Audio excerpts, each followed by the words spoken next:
Mein Name ist Daniel Rudolph, ich bin Mitarbeiter in der Technologieentwicklung Fügen.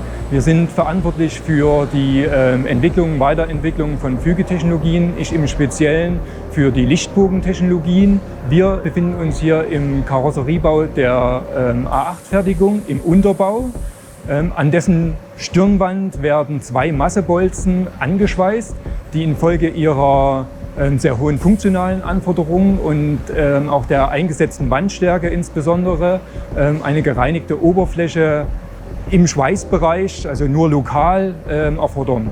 Obwohl in diesen vergleichsweise großen Bauteilen nur diese 2 kleinen Abschnitte vom Trockenschmierstoff und Ziehöl gereinigt werden müssen, wurden die Bauteile bisher aufwendig und vor allem auch kostenintensiv einem Wasch- und Beizkonservierprozess unterzogen.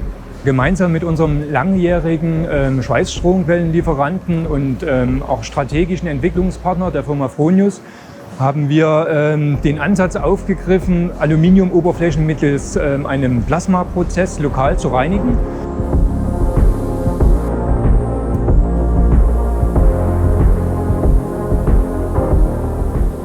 Die Reinigung mit dem Plasmareinigungssystem Acerius von Fronius bietet aus unserer Sicht mehrere signifikante Vorteile im Vergleich zu unserem bisherigen Reinigungsansatz, die Aluminiumbauteile mittels Waschen und Beißpassivieren zu reinigen. Zum einen ist der Anlagenaufbau mit Stromquelle, Schlauchpaket und Plasmabrenner sehr kompakt, was dazu führt, dass das System sehr einfach und schnell hier in der Serienfertigung integriert werden konnte.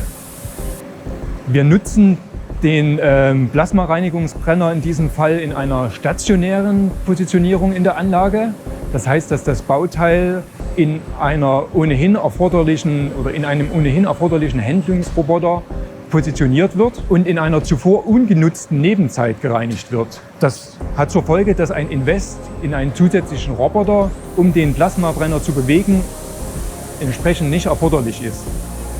Insgesamt erreichen wir mit Acerius eine sehr deutliche Kostenreduktion und gleichzeitig vermeiden wir mit dieser Reinigungslösung auch noch den zuvor erforderlichen hohen Energiebedarf sowie den Einsatz von chemischen Stoffen beim Waschen und Beizpassivieren.